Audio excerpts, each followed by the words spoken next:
Olá, eu sou Giovanni de Souza. Hoje são 25 de agosto de 2021, são 23 horas e 33 minutos. Lição 1 da classe de juvenis. Este é o quarto trimestre de 2021. Queda e redenção. Começando com a hora da revisão, vamos lá saber as respostas. Vamos lá. Número 1, F. Número 2, F. Número 3, V. Número 4, F. Número 5, V. A queda. E vendo a mulher que aquela árvore era boa para se comer e agradável aos olhos e árvore desejável para dar entendimento, tomou do seu fruto e comeu. E deu também a seu marido, e ele comeu com ela. Gênesis capítulo 3, versículo 6. Sempre tem um engraçadinho que vai dizer que o fruto ali do jardim era coco, porque é a única fruta que pode tomar e comer, né? Bom, verdade é que, brincadeiras à parte, nós não sabemos ao certo qual era o fruto. Algumas pessoas, ou a grande maioria, diz que era a maçã, mas é muito pouco provável. Talvez a fruta mais próxima que seja, talvez seja o figo, porque a Bíblia vai dizer que após a queda, o Senhor teve ali uma árvore, né, uma árvore de figo. Então talvez seja o caso, mas nós nunca teremos essa certeza, não tem como bater o martelo. Entretanto, é aceito que seria a maçã, mas mais uma vez eu vou dizer que não é muito pouco provável que seja a maçã, porque segundo alguns historiadores, a maçã não era cultivada na época e nem na região, né? Então, de qualquer forma, nós nunca saberemos. Introdução. A história da queda é a história de todos nós. É a narração do nosso fracasso, enquanto raça humana. De como nossos mais antigos ancestrais, representando toda a humanidade, levantaram-se um dia contra Deus, por ingratidão e ambição. Eles caíram no engano da serpente. Talvez por isso algumas igrejas prefiram não abordar tal assunto em seus púlpitos, porque isso humilha o homem. Este é um assunto de extrema importância, por isso vamos estudá-lo neste trimestre. Mas uma coisa que é bom deixar claro, que algumas pessoas, ou a grande massa esmagadora das pessoas, dizem que a culpa da queda foi de Eva. Na verdade, a culpa foi de Adão. Tanto é que a Bíblia diz que por um homem veio o pecado, então por outro homem também terá a salvação, no caso Cristo. De qualquer forma, que não é o mais importante, não é apontar o culpado, mas reconhecer que os nossos irmãos, né, Adão e Eva, falharam no jardim enquanto Cristo foi obediente no deserto e na tentação. Então veja aqui que, independente do lugar, o importante não é o lugar onde alguém está. O importante é a comunhão dele com Deus. Mais uma vez, Adão pecou no paraíso e Jesus continuou obediente ao Pai no deserto. Então veja que isso também vale para alguns outros personagens bíblicos. Vejamos, segundo a palavra, algumas pessoas que tiveram situações muito adversas, mas mesmo assim mantiveram-se firmes no Senhor, como por exemplo o caso de Jó. Então veja que Jó teve uma situação muito difícil, mas ainda assim ele se manteve firme. Então o importante não é o lugar onde nós estejamos, o importante é a nossa comunhão com o nosso Senhor. A queda.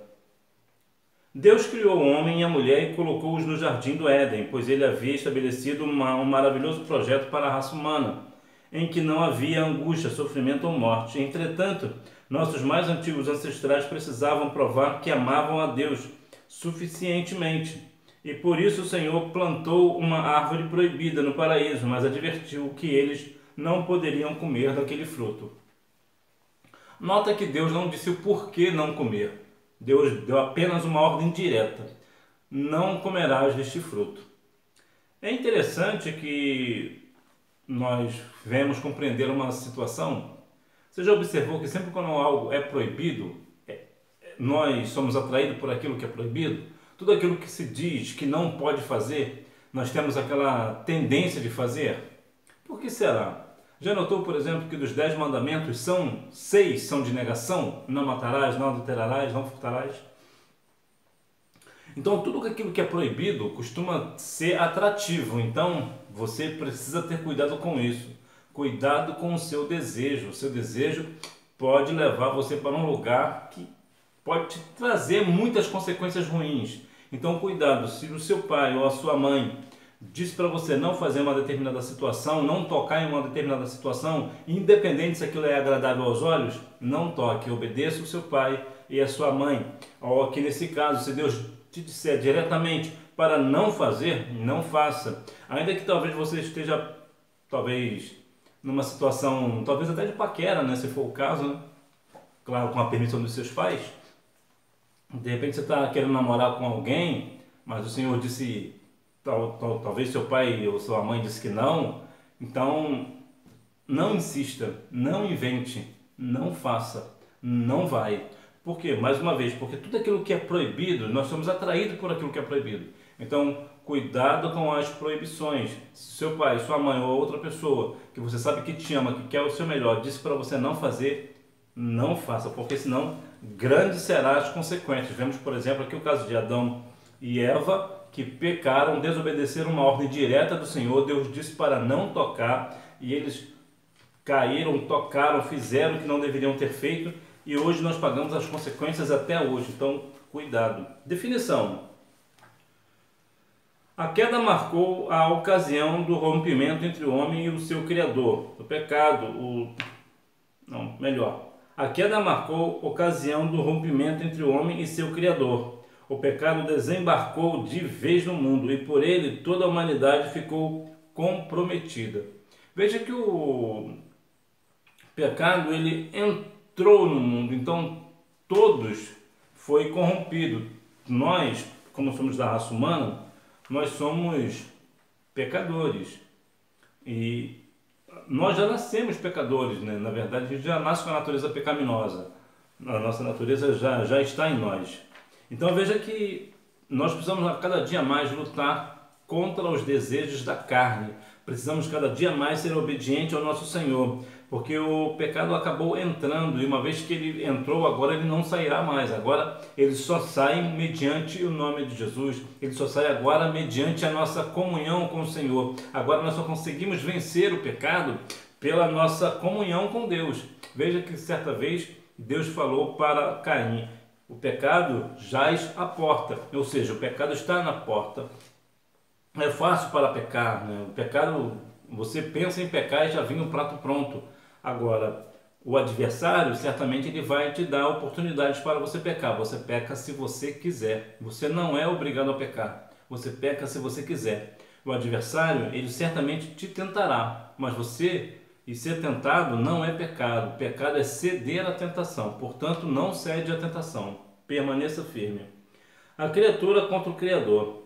Na história do Éden, 3 sentimentos são encontrados em Adão e Eva, que os impeliram a cometer o pecado original. Quando nós nos convencemos de algumas coisas, que nós somos autossuficientes, nós acabamos falhando. Por quê? Porque nós somos falhos mesmo. Porque realmente nós temos uma natureza pecaminosa. Nós não somos autossuficientes. Nós não conseguimos fazer nada. João capítulo 15, versículo 5 vai dizer que sem mim nada podereis fazer. Então, quando nós não estamos no Senhor, nós certamente estamos fadados ao fracasso. Nós certamente fracassaremos, seremos derrotados. Então, nós não devemos ficar contra o nosso Criador. Nós não devemos ficar contra Deus. Nós precisamos ficar segundo a vontade de Deus. Ver o que o Senhor tem para nós. Qual é a vontade de Deus para mim? É isso que nós precisamos nos perguntar. O que Deus deseja para mim? Então nós não devemos ir contra o Senhor, porque nós na verdade, não somos mesmo nem dono da nossa vida. Por quê? Porque a nossa vida ela é do Senhor. O Senhor que soprou nas narinas do homem, e o homem se tornou alma vivente. Então Deus pode tirar o fôlego de vida a qualquer momento, ou seja, nem na nossa vida nós mandamos. Nós não sabemos, né, que muitas das vezes as pessoas até dizem, né, aquela velha frase, né, quem manda na minha vida sou eu. Nem na sua vida, nem na minha vida eu mando. Por quê? Porque nós somos do Senhor. A vida é do Senhor, então é Ele que nos dá essa vida. Então na hora que Ele quiser tirar, Ele tirará. E o que nós poderemos fazer contra a vontade do Senhor? Nós nada podemos fazer. Então que nós venhamos a cada dia mais ter em mente, no nosso coração, que nós somos do Senhor, portanto nós seremos obedientes a Ele. Negaram a veracidade de Deus. Deus tinha dito que no dia em que eles comessem do fruto proibido, morreriam. Mas Satanás, a antiga serpente, afirmou que Deus tinha mentido. E nossos primeiros pais preferiram dar crédito à serpente. Em seus corações, taxaram Deus como mentiroso. Essa estratégia do mal de questionar a veracidade de Deus é bastante usual. Ele tentou o próprio Jesus no deserto. Quando vemos algumas situações, nós imaginamos, João 8,44 diz que o diabo ele é o pai da mentira. E o grande ponto aqui, na verdade, não é necessariamente a artimanha do adversário, não é necessariamente fazer com que nós não confiemos em Deus. A principal artimanha do adversário é colocar dúvida. Por quê? Porque se o adversário colocar dúvida no coração de alguém, o fato dele duvidar, então faz com que ele não aceite. Não aceite a palavra, não aceite a Deus, não aceite a Cristo como Salvador. Então certamente pode ser lá no inferno. Então veja que a principal estratégia do adversário não é necessariamente fazer com que a pessoa não creia no Senhor.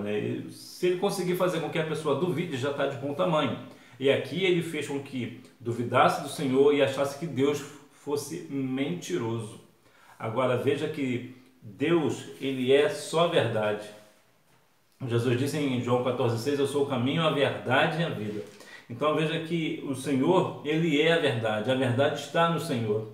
Então veja que o Senhor, ele não pode mentir.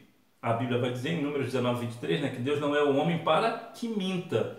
Então nem o filho do homem para que se arrependa. Então veja que o Senhor, ele não mente. Mas Adão e Eva duvidaram, acharam que de fato Deus estava mentindo, Então veja que nós precisamos compreender que Deus é a nossa verdade. Ele fala somente a verdade. Mas que vejamos que principalmente realmente o adversário ele usa essa artimanha de criar dúvida no coração do homem. Então o homem cria-se uma dúvida, ele faz com que o homem duvide da palavra de Deus. Acha que realmente se a Bíblia fosse a verdade não acontecia isso ou não acontecia aquilo. E sempre tem uma artimanha para fazer com que o povo duvide da palavra. Mas a palavra do Senhor ela é fidedigna. Negaram a bondade de Deus. Ora, Adão e Eva tinham tudo à disposição no Éden, mas foram convencidos de que possuíam de menos. Insatisfeitos, eles pensavam que precisavam de mais coisas. Para eles, naquele momento, desobedecer a Deus era a única chance de serem completos, realizados ou mesmo felizes. O fruto proibido tornou-se assim desejável e todos os outros que eram permitidos desprezíveis. Muitas das vezes, nós pensamos que nós só seremos felizes se tivermos, por exemplo, um celular novo, o celular de última geração. Quando eu tiver um celular desse, eu serei feliz. Nós colocamos a nossa felicidade em coisas ou em situações, por exemplo, quando eu casar eu serei feliz. Então quer dizer que você depende do casamento para ser feliz, você depende de um celular para ser feliz, você não é feliz com aquilo que você tem, com a sua salvação, com as coisas que o Senhor te dá com a sua vida. Você não é feliz com todas as coisas que o Senhor tem te oferecido, você não é feliz por essas coisas, você não é grato ao Senhor por essas coisas. Então veja que aqui o casal, Adão e Eva, eles estavam pensando que eram infelizes, que não tinham tudo que queriam ter. Então veja que mais uma vez o adversário usando uma artimanha de negar agora a bondade de Deus, como se Deus não fosse bom o suficiente, que eles poderiam alcançar muito mais do que Deus poderia dar a eles. Então veja que estratégia do adversário, conseguiram enganar. né? Ele conseguiu enganar o casal. Então, nós precisamos compreender que o Senhor é bom. Grande é a sua benignidade. Negaram a superioridade de Deus. Por fim, o inimigo utilizou um último ardil para conseguir seu intento, a queda. Ele convenceu Adão e Eva de que poderiam ser iguais a Deus, o antigo sentimento que fez o diabo pecar e se precipitar do céu. Também estava no primeiro casal e foi decisivo no momento da queda. Adão e Eva haviam sido criados à imagem e semelhança de Deus, portanto eles possuíam a essência do Criador e não precisavam de mais nada. Nota-se que já que nós somos feitos à imagem e semelhança do Senhor, nós temos a essência do Senhor. É claro que nossa essência, essa essência que nós temos do Senhor, não é a sua totalidade, é uma pequenina parte. Mas era o suficiente para ver a superioridade de Deus. Deus, ele é superior, tanto é superior que criou os céus e a terra e o homem para a sua adoração. Ele criou as coisas e ele faz as coisas acontecerem do nada, somente através do poder da sua palavra. Então veja que aqui eles estão negando a superioridade de Deus. E o adversário colocou no coração do casal a ideia, né, no caso mais precisamente de Eva, que tinha aquele sentimento talvez de soberba, talvez seja a palavra mais correta para usar. Então ele usou essa artimanha, né, de querer que Adão fosse semelhante ao Senhor, né, ou Eva fosse semelhante ao Senhor. Então assim eles perderam a essência do Criador. Porque a essência do Criador é a verdade. Eles tinham que ser gratos ao Senhor e não eram. Então veja que aqui é uma infinidade de situações equivocadas que esse casal cometeram. Como ser condenado por um pecado cometido por outra pessoa? A questão é que Adão e Eva eram os representantes da raça humana. Eles deram legalidade ao pecado, o que trouxe a corrupção de todo o gênero humano. Seus descendentes foi como colocar numa receita de bolo um ingrediente apodrecido. Todo o bolo ficou afetado. Assim, o pecado de Adão e Eva abriu a porta para o mal dentro do gênero humano. E será que isso foi justo? Sim, isso foi justo. Quando, principalmente as meninas, né, que costumam fazer bolos, geralmente é assim, né? Quando vai fazer uma massa do bolo, a primeira coisa que se faz é ver se o ovo está bom. Porque se o ovo não estiver bom, certamente não dará para fazer o bolo. E assim como um ovo apodrecido para um bolo, assim também foi o pecado. Ele consome todo o bolo. Então toda a massa do bolo vai ser prejudicada. Por esta razão, o pecado, quando entrou, ele prejudicou toda a raça humana. Então todos nós temos esta falha, né? Temos esse pecado na nossa vida, né? Nós somos pecadores, num peso e uma medida. A boa notícia é que Deus usou a mesma regra para salvar a humanidade. Como o Senhor Deus é sábio, está escrito: pois assim como por uma só ofensa veio o juízo sobre todos os homens para a condenação, assim também por um só ato de justiça veio a graça sobre todos os homens para a justificação da vida. Que Deus maravilhoso, ele utilizou uma regra desfavorável para nos abençoar e salvar. O Senhor sacrificou um animal cobrindo o pecado de Adão e Eva, o que apontava para o sacrifício de Jesus na cruz. Se com Adão o pecado teve acesso à humanidade, com Jesus a salvação foi outorgada, um peso e uma medida. Então, como por um homem veio o pecado, por outro, no caso Cristo, veio a salvação. Ou seja, por um homem, Adão, veio o pecado. Pelo outro homem, Jesus, veio a salvação. Para concluir, no final da década de 1960, havia uma música que dizia: eu digo não ao não, eu digo, é proibido proibir. Esse pensamento libertino embalou e embala gerações com consequências desastrosas. É só observar o caso de Adão e Eva, que sofreram uma perda irreparável, porque disseram não ao não de Deus. E nós, como agimos cotidianamente quando Deus nos proíbe algo. Interessante que Deus não explicou por qual motivo eles não deveriam comer, apenas proibiu. E isso era para ser o suficiente. O fato é que pecar e dizer não ao não de Deus, e isso é melhor. O fato é que pecar é dizer não ao não de Deus, e isso representa uma grande contradição entre o que nos tornamos e aquilo para o qual fomos criados. Atualmente, há algumas frases prontas, e uma delas é de que, principalmente a questão feminina, né? Elas costumam dizer que ninguém pode oprimir elas a fazer isso ou fazer aquilo. Bom, nós sabemos que há algumas questões que são antibíblicas. Compreendemos a liberdade da mulher, a mulher ela é livre como o homem também o é, né? Somos todos iguais diante do Senhor. Entretanto, algumas vezes as mulheres procuram ter direitos iguais aos homens, o que na verdade, na sua essência, vai na verdade até deixar a mulher numa situação até constrangedora, né?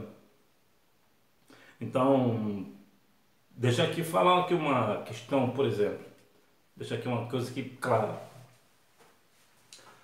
O homem, quando ele não é cristão, e que eu não vou entrar em questões de religiões, é somente para a gente ter uma noção do que é que as mulheres brigam, né, para ter direito igual ao homem.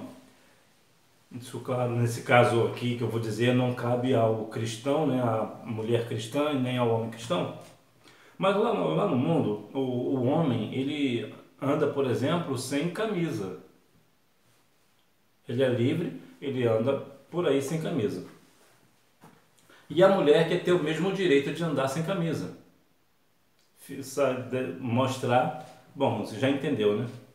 Então veja que aqui é diferente. Não é que talvez a mulher não tenha esse direito, ou querer esse direito, disputar o direito de andar por aí sem a blusa e tal, sem a peça íntima e tal. O que isso na verdade conota? Conota na verdade um direito, querer um direito que na verdade vai diminuir a mulher. Na verdade vai fazer com que a mulher, as pessoas vejam as suas partes de uma forma que não é, que na verdade deveria somente ser para o seu esposo, né?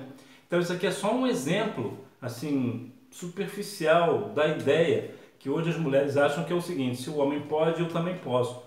Apesar de já dizer, né, que o homem e a mulher são iguais, existem algumas situações que diferem. Então isso é uma das questões que diferem o homem da mulher. Não há nenhum problema, e aqui não é uma questão de ser machista ou ser feminista, né, com as mulheres, né, ou ser machistas e tal, mas é uma ideia que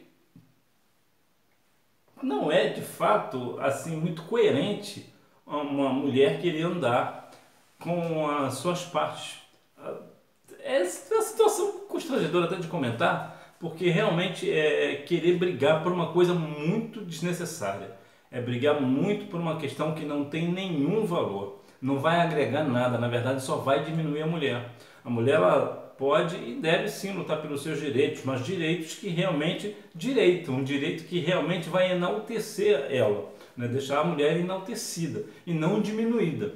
Então veja que muitas das vezes o mundo anda com essa questão de não, porque eu não sou obrigado a isso, eu não sou obrigado a aquilo, mas não é uma questão de ser obrigado ou não. É uma questão de obediência ao Senhor. É uma questão de obedecer a palavra do Senhor. Ou em outros casos aqui, fugindo um pouco aqui do ponto bíblico, é uma questão até mesmo de coerência, né? Uma questão até de respeito. Porque imagina, por exemplo, mais uma vez que eu vou pegar aqui o exemplo da mulher querer andar sem a blusa, por exemplo. Agora imagina esta mulher que agora tem talvez um filho ou um irmão, e o irmão vê vê a situação, será que vai ficar ou o pai, né? Será que realmente é um direito? Será que realmente é algo necessário para se brigar, né? Para se ter assim o direito de querer ficar sem a blusa? Veja como é que é uma situação constrangedora. Então veja que não é uma questão aqui de direito ou não, é uma questão de princípio, é uma questão de vergonha. É uma questão de diminuir a mulher. A mulher, quando ela briga por uma questão dessa, ela na verdade ela está brigando por uma coisa completamente insignificante. É uma questão completamente pequena. A mulher deveria, por exemplo, brigar para ter talvez o direito de ter uma profissão extraordinária, que geralmente só é dada pelos homens, por exemplo. Esses dias, por exemplo, eu estava vendo uma jovem que é piloto do Airbus A380, que é o maior avião de passageiros do mundo. Olha que bonito. Olha, isso sim enaltece a mulher. Né? Muitas das vezes as pessoas dizem que o lugar de mulher é no fogão. Não, na verdade é no lugar dela onde ela quiser, desde que enalteça ela. Então essa menina, ela é, né, piloto de um maior avião do mundo. Então veja que isso não é para qualquer pessoa, não. Pilotar um avião não é uma tarefa muito fácil, né? Então isso sim enaltece a mulher. Então que nós venhamos a cada dia mais compreender que a queda do homem trouxe muitas consequências para nós, né? Vivemos um mundo completamente perdido hoje justamente devido à queda. A Bíblia vai dizer que até a terra chora por causa da questão do homem, né? Porque o homem falhou. Então que nós venhamos a cada dia mais, apesar da queda do homem, compreender mais do que a queda, a redenção. Nós precisamos compreender que Deus deu seu Filho na cruz do Calvário por nós. E isso é a redenção. É por isso que nós precisamos e devemos continuar firmes no Senhor, permanecermos salvos na pessoa de Cristo, para assim entrar nas mansões celestiais. Que Deus em Cristo continue abençoando a sua vida. Você tem uma boa aula e não deixe de ir à Escola Bíblica Dominical, até porque quem faz a escola é o aluno. Tchau!